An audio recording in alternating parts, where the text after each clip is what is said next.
Hello everyone, আসসালামু আলাইকুম। It's me দীপ্তি রাশিদ। এটা হচ্ছে আমার রান্নাঘর থেকে এই ভিউটা দেখা যায়। দুপুরে রান্না কমপ্লিট করলাম। আজকে আমাদের দুপুরে খাবার হচ্ছে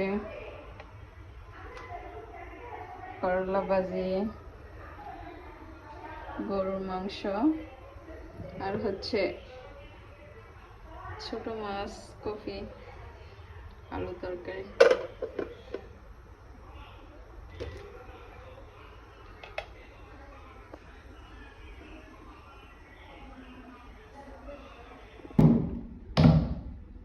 তবে দুষ্ট টিভির কাছে দাঁড়ায়, টিভি দেখে না, এখানে দাঁড়ায় শুধু।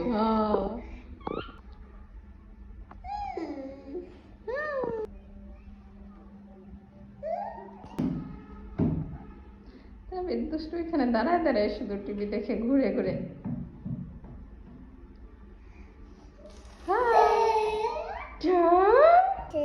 বাই এখন বলো comment share bye comment share bye. তবে তুমি বলো comment share bye comment share